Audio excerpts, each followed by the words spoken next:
Hello, everyone, and welcome to the program Discuss, the program where governance meets accountability. I am Samuel Odi. Today, we focus on critical questions that resonate across communities, grassroots development, rhetorical or reality. For decades, political aspirants have proceeded to transform rural communities, improve primary health care, strengthen basic education, and empower small businesses. Yet, local communities still struggle with poor infrastructure, unemployment, and limited government presence. Is grassroots development truly a priority or simply a campaign language? Today we speak with a public affairs and a political analyst who seeks office, understanding the vision, strategy, and commitments behind promises.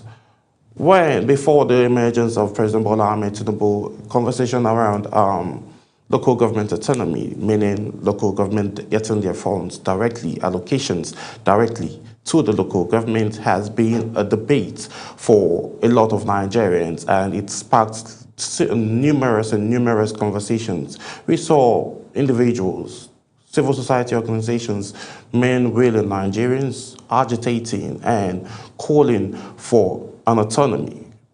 Fast forward to the regime of President Bola Ahmed Tinubu, who has, out of his benevolence as the president, granted this local government autonomy, meaning the allocation for local government goes straight to the local government account. But for over almost a year that all of these has been passed, since we've seen different reactions, some state governors, some local government leaders are saying that this autonomy, this money hasn't even been coming to them directly.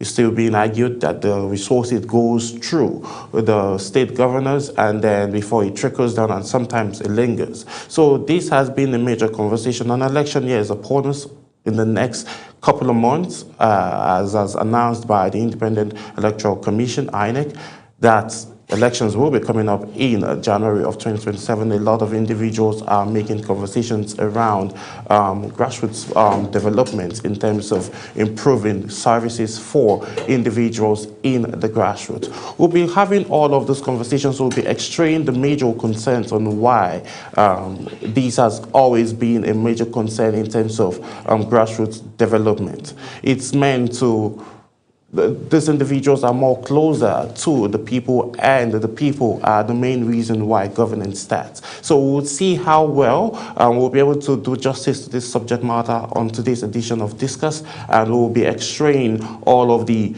major activities that will be going on based on the fact that we are seeing that individuals are always not, standing to what they tell people, in the rural communities around their campaigns, during campaigns. So they've always emphasized the need of improving grassroots in terms of infrastructure, healthcare, school, and all of that. But yet, those people are underrepresented. Those people are rarely, those in the rural communities, rarely get to see all of these activities. So we'll be having conversation on what the major cause is. Is the local government autonomy, which has been given by President Bola Ahmed Tinubu, being fully implemented or not? And if yes, if it has been fully implemented, then why haven't proper development, infrastructural growth, and healthcare services being introduced or getting to the people who appointed or sent individuals to go represent them in the state houses respectively? So we'll be having all of these conversations and more immediately after this break. Stay with us.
Many thanks for staying with us. If you're just joining, this is Discuss here on Global Television. I am Samuel Odi. Before we went on a quick break, I mentioned we'll be looking at grassroots development in terms of politics, which is very key to political development and also grassroots community development as well in every region. The individuals, people in the rural community are the most people who actually need development the most in terms of infrastructure, in terms of healthcare, school, and what have you. Those are the people that are closest. And then people, individuals represented as house levels are politicians that are meant to, get to the people, get those infrastructural development down to their people.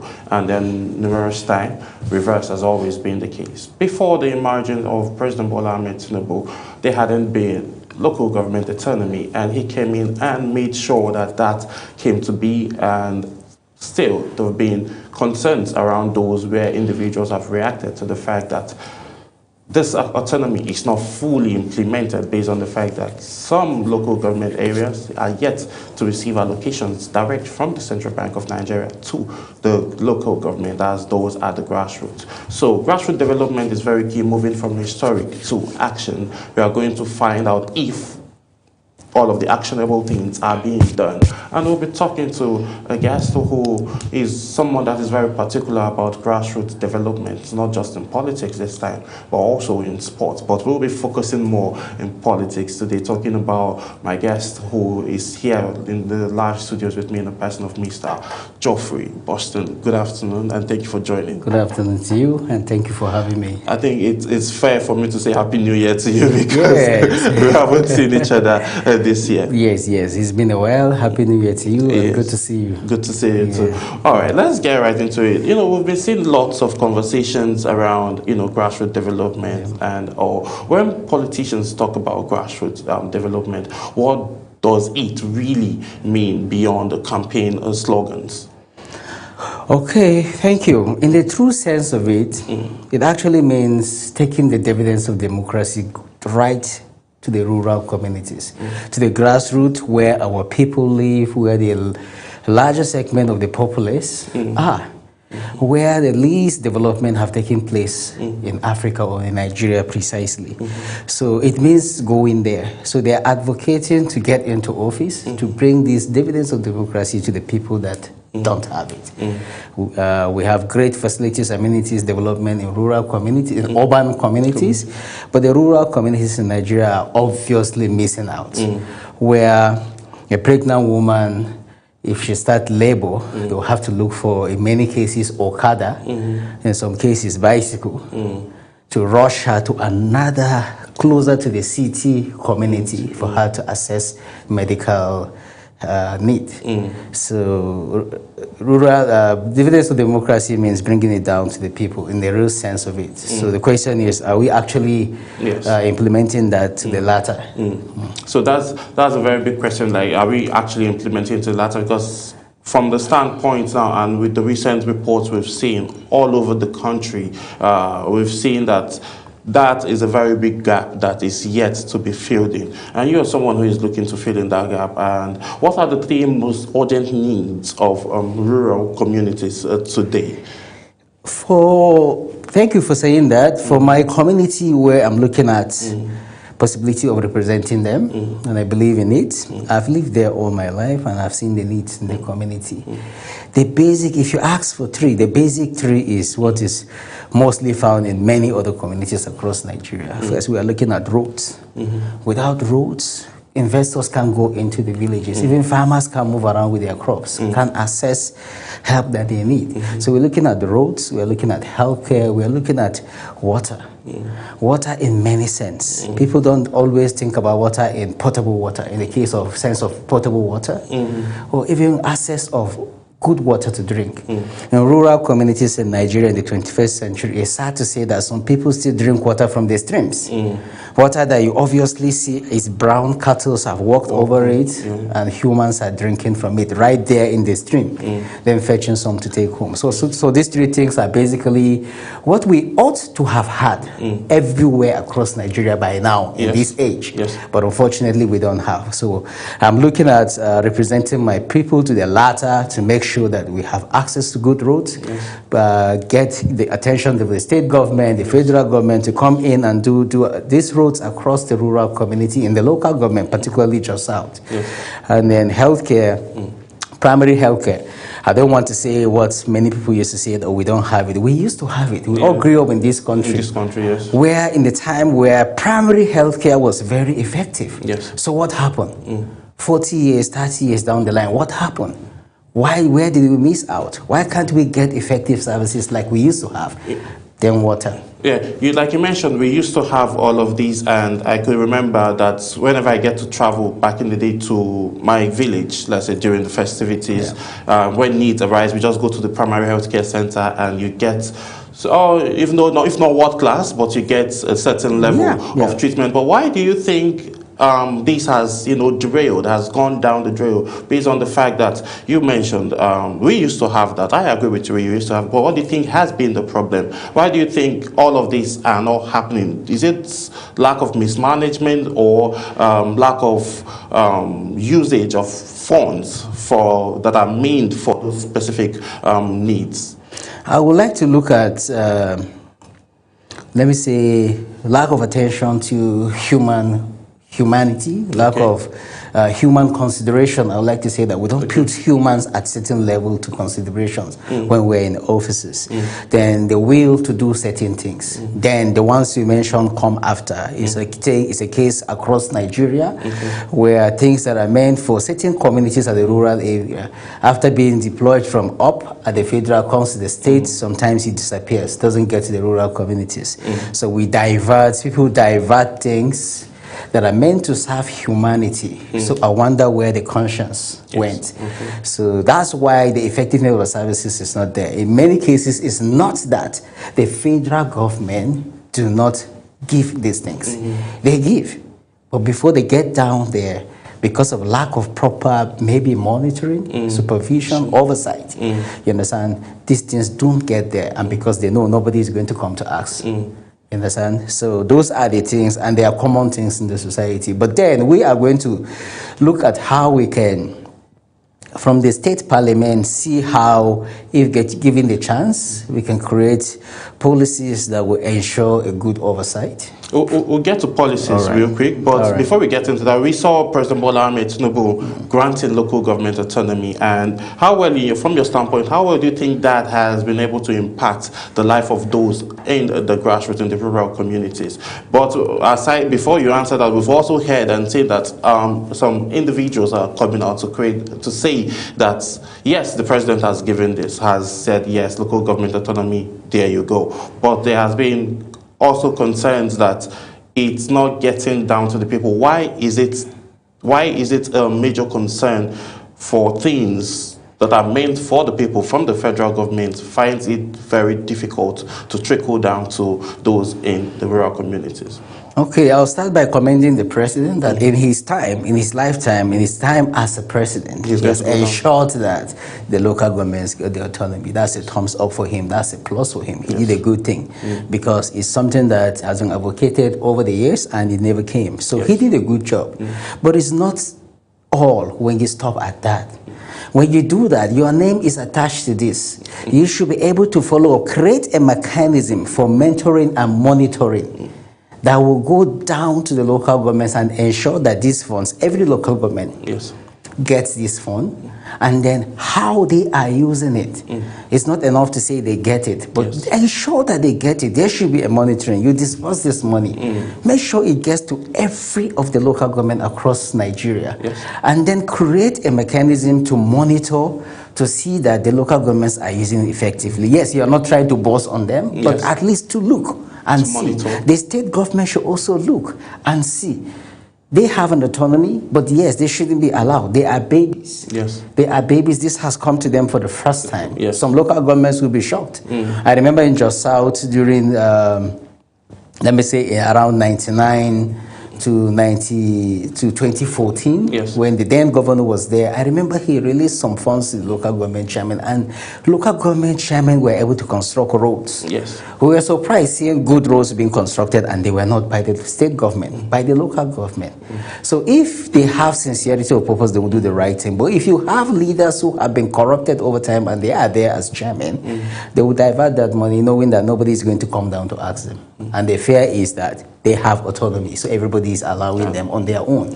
Yes, they have autonomy, but you should be able to monitor. Yeah. But now, okay, let's say that from the president, but how, some persons have argued that the state governors also have a role to play in terms of, making sure that this money gets to the local government. How well do you think the governors have been able to play a role? Because most of the times when agitation starts, when we see protests and all, it's the president that we call upon, that Nigerians call upon. But at the other end, the president will turn around and say, go back to your state governors. Do you think the people are actually holding their state governors accountable to what they are meant to do, so as to, bring the dividends of democracy, as you said earlier, to the people? I think enough is not done because obviously from what has happened over the years, without mincing words, if you leave it to the state governors, local government shouldn't have autonomy. So, there were questions surrounding the autonomy of local government, especially in the early cases where some states received the funds for local governments and never dispersed local governments. So to have local governments go direct, it's like beating about. So it's like the state saying, keeping it at them to do it. But I feel it still comes from the top, that there should be policy. If you give birth to a baby, you don't let the baby on her own. The baby, yes, will learn to crawl on her own, but to guide the baby towards dangers around, you should be able to do that. The state government should be mandated to look at what the local government is doing, because it's the next tier of government next to the local government. The federal government wouldn't have its eye down there, but the state government should be able to have that. Yes, it's dicey, but then with a limit to how they can get involved. But then to scrutinize, to look and ensure that these funds are gotten, this is what you're doing, because it's part of what the state should be also reporting as achievement. Yes, so I think that should be done. Talking about that, we get to see, individuals holding offices, and before they hold offices, they always try to find their way down to the grassroots to seek their support, and all, because in the grassroots we just saw the area council polls conducted here in Abuja, fairly within the city centers. Reports reached us that so much didn't really happen in terms of voters coming out, but in the rural communities, in Abaji, in Gwagwalada, in Buhari area councils, that was where the most election happened. That was where we saw crowd coming out to vote in, people for councillors and also local government chairmen. Now, we saw during the campaign period, we saw individuals, aspirants, going all the way down to those grassroots level to ask for those people's support. And most of the times, and over and again, we've not seen them go back to the grassroots level. How would you create a policy that would help you and your team to be able to see to the activities that happen in the grassroots if, everything scales well for you? Yeah, we with the campaign team, so far so good. We've had some discussions in that line, and we talked about when these people come around canvassing for votes, do we hold them accountable to anything? So we said these communities are innocent. We're going to them, asking them for these large votes they have, so they will entrust their votes to us to represent them. So we said when they don't ask, we should be able to have our manifesto put into some kind of an agreement for each community to endorse or sign and say, hey, hold us accountable to this. These are things we want to make sure that gets to you when we get to office. So see it in pen and paper. Can we endorse as an agreement? So that when we don't walk in line with that, you shouldn't look at us the second time when we come around. So, and then you have the right with the open door policy to step in and ask certain questions. And thank God for town hall meetings. Yes. So we'll be available to the people at the grassroots and really make sure we're giving in what they want us to do as their representatives. Okay, looking at this now, what do you think other states and Nigeria generally should look out for in terms of monitoring, policies that can be in place in terms of monitoring feasible grassroots development within a specific period of time? What initiative or policy do you think can be put in place? Even up to the federal government, to the presidency and the state, what policy can be put in place to monitor and witness feasible, not just on paper? Because critics and analysts have argued that Nigerians always have beautiful and amazing policies on paper, but implementation have been a major problem. Yeah. So how can that be addressed? If I were advice, like you say, from me and from my discussion with my campaign team so far, we did a lot of things to see that the people hold us accountable. But Nigerians can copy this across every state. It depends on the project. Take, for instance, health. Yes. If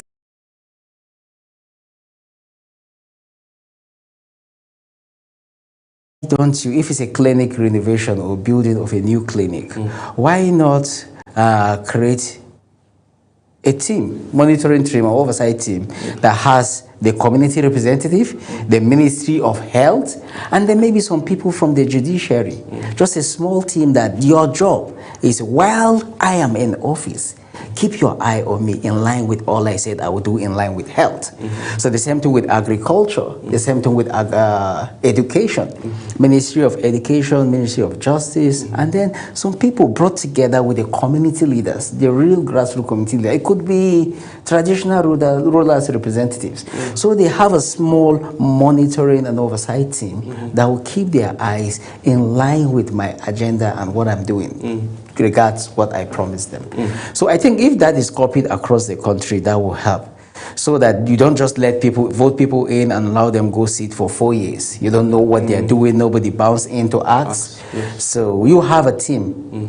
You've heard all he has said in his manifesto, and you have a team. This team have captured health, and there is check and balance because there are few from judiciary, from health, from the grassroots who are talking together, monitoring what he says. If he's actually working towards achieving what he says in his campaign regarding health. The same thing in education, in agriculture, and in all other spheres.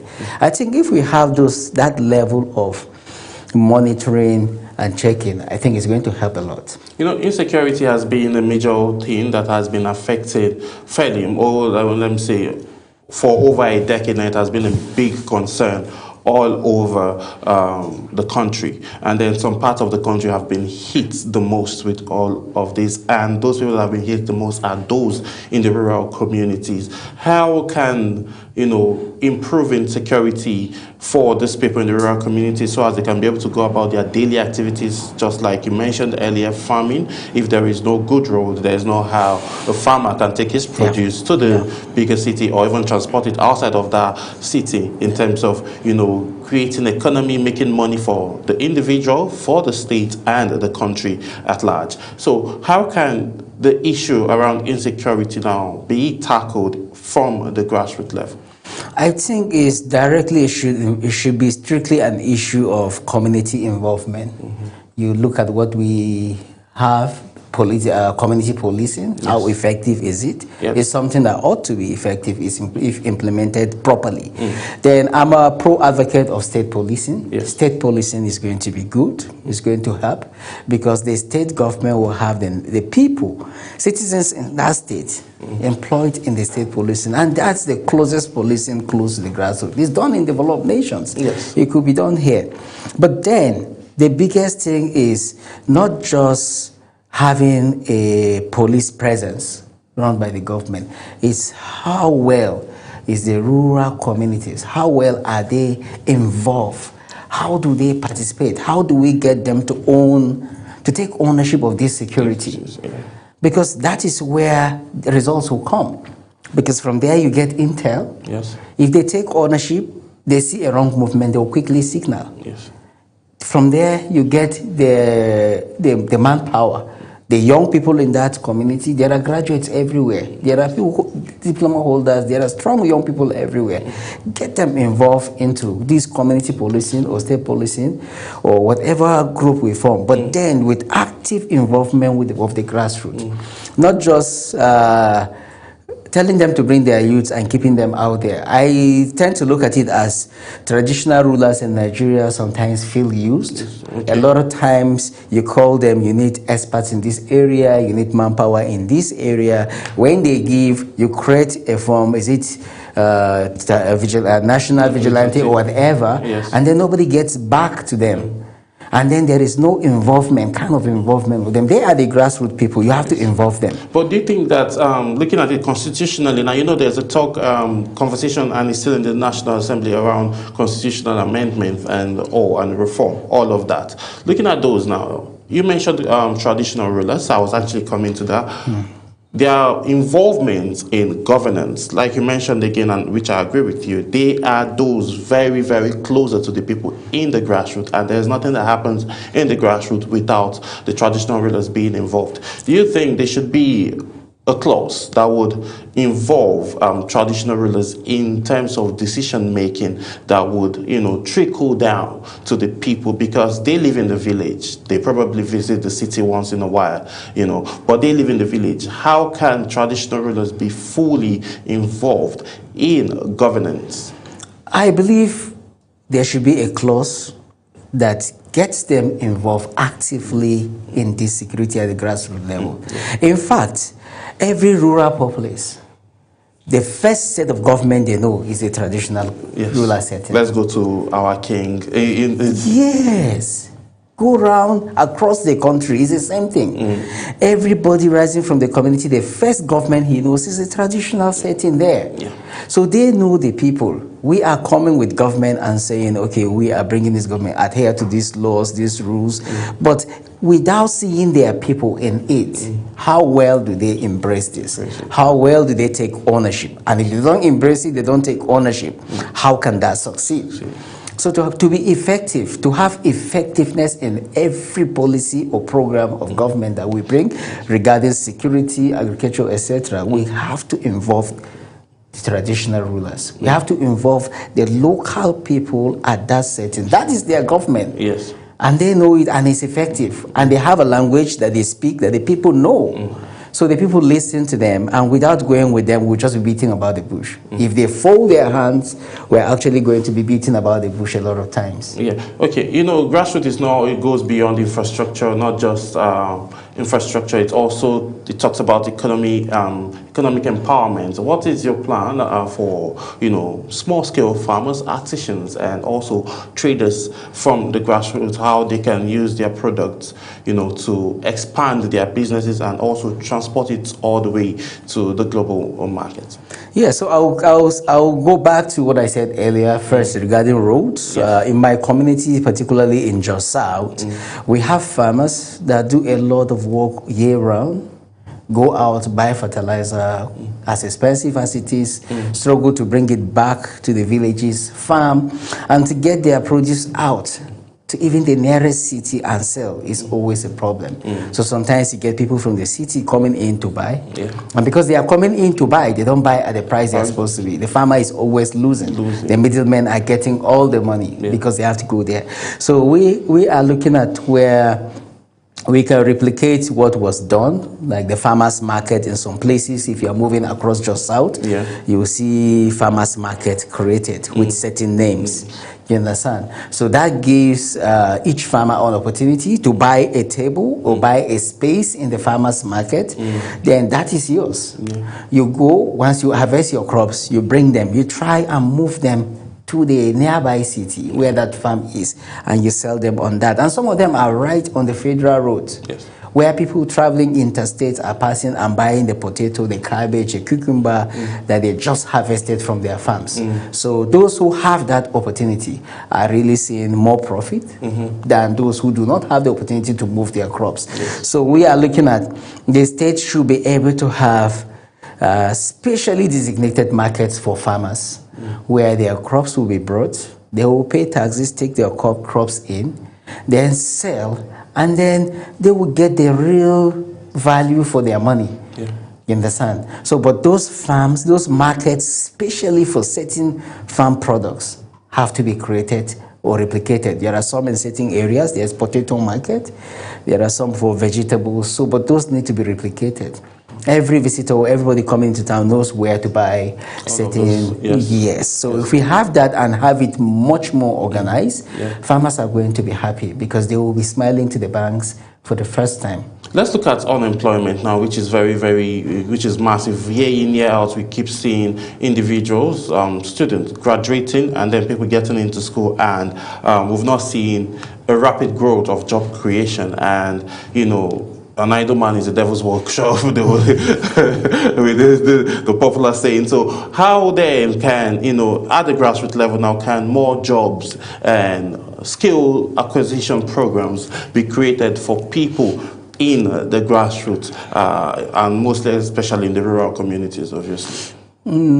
I think those things are things that needs to be looked with a lot of intentionality. If we are not intentional about developing our youths or giving our youths job opportunities, then we are going to have a huge problem.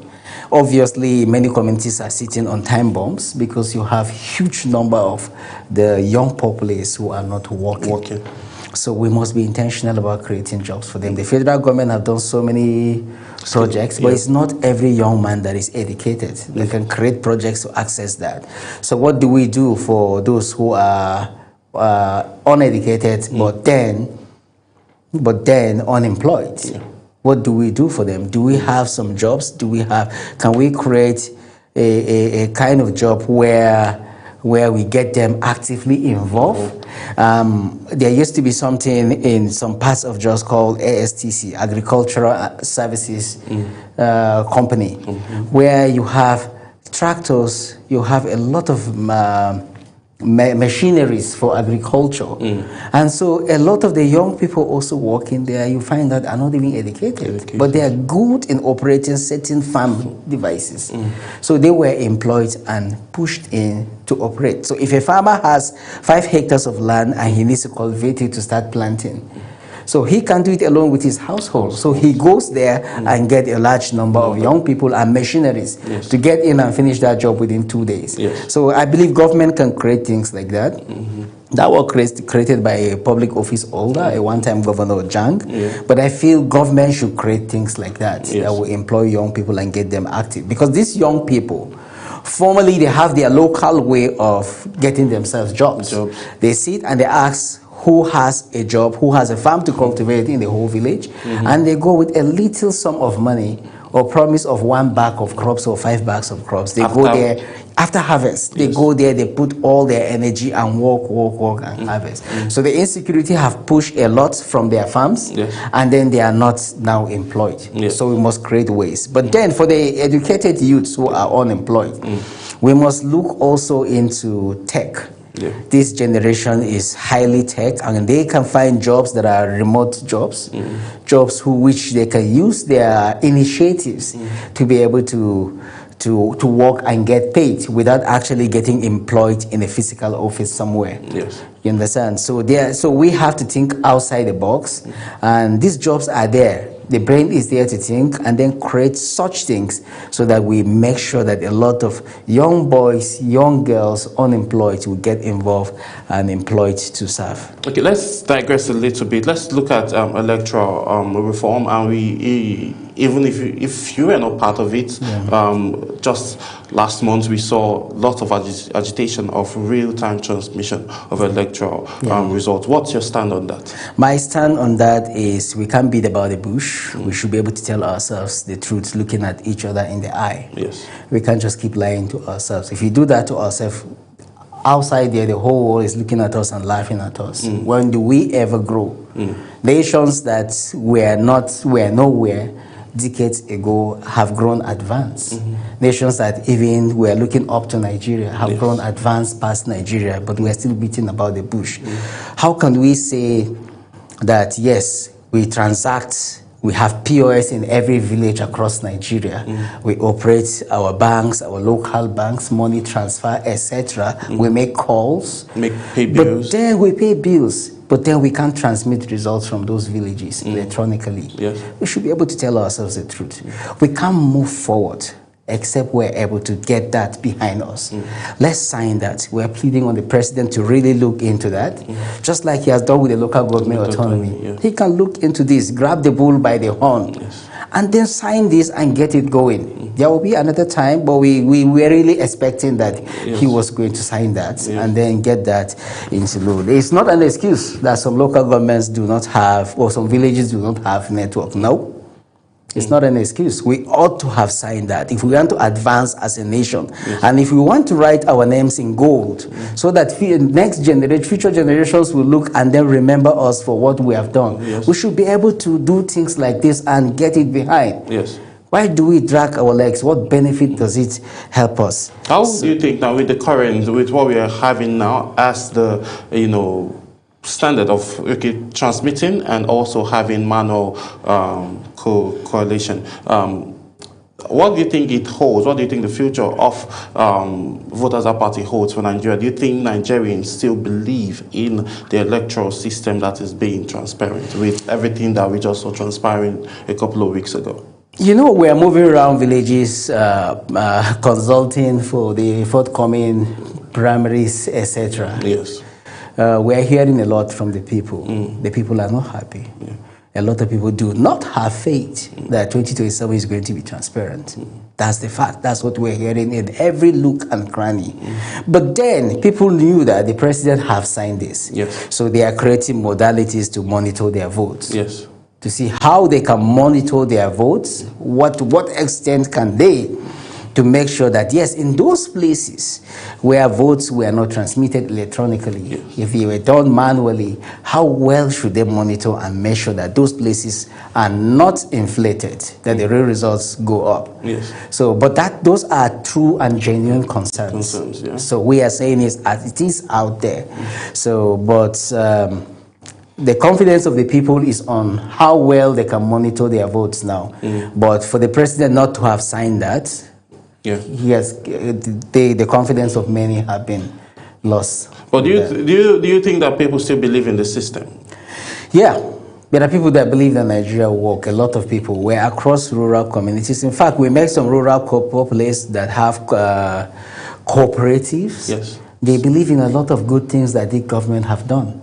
And they clearly spell out the bad ones that they have not done. So, and they believe that Nigeria could grow. In one place, a lady stood up and said she's still seeing Nigeria as a virgin country. As a country where whatever you want to achieve, you can stand up, work at it, and achieve it right now. Nigerians have that mindset. Whatever we want to achieve, we can. And we can still make this country a great place. But we are looking at the step-by-step daily things or steps or actions that needs to be taken by government to know that we're working, where this is not it, but it's a step. It's a stepping stone on the way to our ultimate goal. But if you ought to have done this and you refuse to do it, then you are taking us back from that stepping step. Now he has signed the local government autonomy. That he has taken a huge step on the way to our ultimate goal. This electronic transmission of result ought to have been another giant step on the way to our ultimate goal. But unfortunately, it took us back. So, but we should be intentional about taking consistent, honest, and developmental steps that will move Nigeria great to what it needs to be. All right. Talking about making Nigeria great, it has to start with youthful involvement in governance, right? And also we have climate change, fully involvement of technological innovations. And earlier you mentioned about, both educated, there are skills that both educated and non-educated people can actually adapt to. There are platforms where they could go learn. So what can be done now to provide them to those gadgets that they'll be needing to be able to, have access, internet access, and every other thing that will be required for them to be able to get this skill that they require to help, govern the community properly and also have something for themselves? Okay, I will give an example with my state, in Plateau State, just south particularly. Yes. We have, in the state government, we have a department in commerce that gives certification to people with skills, with proven skills. People who are not learned, but then they have proven skills in certain fields. So they go through some certain training and tests and they get certification. So with that certification, we've seen industries employing such young people also. So that's a good one they've done. So, but where a lot of the young people now have the certification and there's no one to employ them, how do they become useful to themselves? In line with what you're saying. So I feel government should also create programs that as they are getting certified in their field of expertise, they should be able to be equipped with tools that will be able to help them to become self-sufficient, self-empowered, self-reliant. Some weeks back across the social media, you've seen a case where a young person was just given a tool to go on his walk for tiles. You see how he embraced the tool, how he cried, was so joyful having that tool. And that is the case of a lot of Nigerian young people. Some are painters, they don't just have the tools. Some are tilers, some are welders, they don't have the welding machine. You understand? I remember where I supported a young man to have a welding machine. We used to know welding machine as a huge thing that is difficult to drag from one place to another. But nowadays, you have welding machines in the size of a bag. Yes, a bag. Size of a stabilizer. So you understand? So we were able to help him get one, and he was shocked. He was saying, "Where is it?" We said, "This is it." He was shocked when he realized that's a welding machine. And he was taken to a person that would teach him how to operate it effectively. And he's using it till today. Occasionally he comes, "Oh, guy, you have any work?" I say, "Hey, come and try this." I'm happy seeing him using it. So it's the tools. We have the manpower. We have the mind. The young people in Nigeria are very, very hardworking. Very resilient, very proactive. They have great initiatives, but it's just to give them the right environment, the right tools, and then who will become the next giant of the world. You know, what role do you think godfatherism plays in politics generally? It does a lot. Looking from distance, we have seen it across the years. We have seen it across the years where godfatherism plays a lot of role. So we've seen people who have great plans, great programs, great agenda to get into office and achieve this. And they campaign using it, but immediately they get into the office, the godfather has a plan. And then this person has no option but to leave his plan at the shadow of the godfather's plan. So that is not moving us forward. We know that, yes, he has helped you step in. But yes, you could be like every one of us, without money, without sponsorship. If you believe you want to serve your people, draw out your agenda. The manifesto of the party is there. Walk in line with it. Go, canvass it. Enter every nook and cranny. Talk to the people. Let them believe in what you want to do. And then the people will step out and vote for you. If you win, you win. If you don't, no problem. But if you win, knowing that you've won this seat without the input of a godfather, you're going to stand and do right what you told the people you are going to do to them. You'll not look at anybody's eye. You understand? We'll be able to stand. So that is what we are doing, and that is what we pray and hope that every Nigerian aspirant conversing for certain position, either at the local government, the state or national level, will be able to focus on doing, so that we take away godfatherism. The godfather should be the people, the entirety of the people. As they meet you in that town hall and told you one by one what the immediate needs of their community, and you say yes to it, that should be what you hold dear to heart. Because every day, you should work and hope and aspire to meet up one of the needs. But do you think that there is a way that one can emerge without having a godfather, supporting his or her agenda? I believe he can. I believe one can. Well, looking at the Nigerian political space now, it seems as if nothing like that has happened. Looking at Kogi State Governor Ododo came in and having a godfather. We saw that of River State, though, and other states too. But we are saying that, it did not pan out as it was supposed to pan out with the FCT minister and the current governor of Rivers State. We saw a crisis emerging. And then you mentioned something of the manifesto changing hands when an aspirant wins, and then the godfather gets to, try to bring his own initiative. Yeah. How can all of those now, looking at the fact that we have a democratic system of government, how will that now, pan out? Because at this time, it's not the will of the people that is being met, it's the will of an individual. How can that narrative be changed? I think I would still send it back to the people because, okay, looking at states, like you said, every state have its peculiarity in the way governance is done or politics is done, but then there's a general acceptable way. But we can't say no to the traditional angle that every state seems to bring. Nigeria is a very ethnocentric society where ethnicities have their beliefs, their goals, and irrespective of what is laid out there by the state or federal government, they still believe that, no, this is how we do our thing. Yeah. You understand? So, but I feel, yes, we should look at it and see how constitutionally we can tie every candidate, every aspirant that becomes candidate, every candidate that becomes an office holder, tie him to his manifesto, to that agenda that he promised, and say, okay, this thing you are doing now, you are building a lake. Okay, we didn't see it in your manifesto. Yeah, you didn't mention it. So why are you doing it? Is this someone else's vision? Yes. So if it's something that is needed, is it in line? Is it the topmost in priority right now? Because you have things you've told us you are going to be doing. So we feel you should exhaust those before venturing into others. So I don't know how we can get it right as a country, but constitutionally, what somebody says with his mouth, his agenda, his manifesto, we should be able to find a way of tying him to that and holding him accountable to that. Okay. Let's quickly, as we're getting set to move into other talking points. Let's talk about the opposition now. How ready and how prepared do you think the opposition is ahead of the coming election, given the fact that we've seen the All Progressive Congress looking very, very powerful with renewed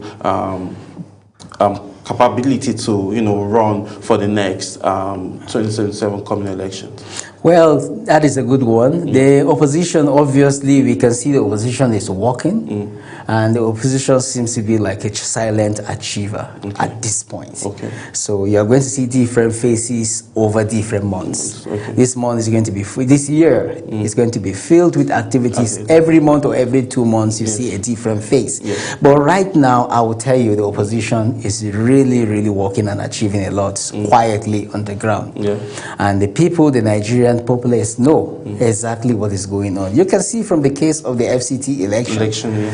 You understand? Yes, even though the ruling party have its strengths, have all the seats, yes, the people are saying we also should be given a chance to express ourselves, to bring in what we want. You understand? And that is politics. It has to have inclusion. We can't have a one-party system. We can't. Singly, as a sports person, sports is all about teamwork. So I think politics should be like that. We should be about teamwork. We should be able to see 4, 5, 6 active political parties with office holders. Why should I want to have everybody in my party? If I'm doing the right thing and I have nothing to fear, I shouldn't go for that. And I shouldn't allow anyone to pressure me into running into his party so that I will have peace. We are here to serve the people. We should know utmostly that this service we are doing, service to humanity, is also service to God. As we are doing all that, the creator of the world can say, hey, young man or old man, your time is up. So why are we killing ourselves over things that don't matter? The opposition is working, and Nigerians know exactly what they want. At the right time, they are going to speak, and it will be heard. You can hear all over the world what is happening. Who told you Nigeria is exceptional? You understand? I also believe, like many people say, that yes, we need help. It may not be peculiar to the government of President Bola Tinubu. Yes. It could be something that has been there Yeah. because we've seen the 8 years of Buhari. Yes. We've seen prior to Buhari, we've seen Goodluck Jonathan's, you know. Yeah. So we have issues in this country that we know are issues, Yes. but we should solve them. Our problem should not be drawing everybody to us. Yes. It should be giving a sense of teamwork, a free playing ground for everybody to come and play this game called politics, irrespective of whether they are with us or not. We should sit on the round table and eat. And I'm so happy to tell you that I'm in the opposition. Yes, I'm in the opposition in the ADC party. ADC is really growing, and it's growing honestly. You can see it. What used to be a problem in the past, the politics of religion, is not close to ADC. Politics of ethnicity is not close to ADC. There are people cut across different tribes. Like I said earlier, Nigeria is a very ethnocentric society. So you can see different ethnicities, different religions, different people, and we are not even looking at it as an issue. We are there advocating for good governance, for good leadership. You understand? If the president wants even advice, ADC is ready to give advice. We are ready to work together to see that this nation called Nigeria moves on. And whether we like it or not, we must move on. If it means the last thing we are going to do with our lives, we have to put in our all into working to make sure Nigeria works. If not, we have no need giving birth to children, bringing them into this place. The same circle that doesn't look too... repeated thing over decades. No. All right. Time is no longer our friend. But quickly, before I let you go, we are seeing the incident happening within the U.S. and the Middle East. Do you think that would have an economic blow to Nigeria? I'm not an economist, but I think yes, because it has cut across different nations, especially in the Middle East, where we have ties, where we have good businesses with. You have seen where airports were blown, even yesterday. So yes, we should look up. We should expect it to have. But we should have the expert advice of economists. But we should expect that yes, it's going to affect the smooth running of our country in certain areas. Even though the government are trying their best, as they say, to see that our economy grows. So let's hope that they are looking into that angle to see that modalities are in place to cushion whatever blow comes from that area. All right. Thank you so much, Mr. Godfrey, for taking our time to join us on today's edition of Discourse. And we're looking forward to having you more whenever you're in the capital, and we wish you well with your aspirations. Thank you very much, Mr. Samuel, and together let's move Nigeria forward. Yes, as development remains the foundation of national growth, when rural communities thrive, the nation prospers, and then that is what Nigeria is all about. That's what every individual wants, to see that Nigeria prospers and thrives to the maximum of, the height it can reach, so that every Nigerian will enjoy the dividends of democracy. My name is Samuel Odi. I'll see you again as we discuss further. Bye for now.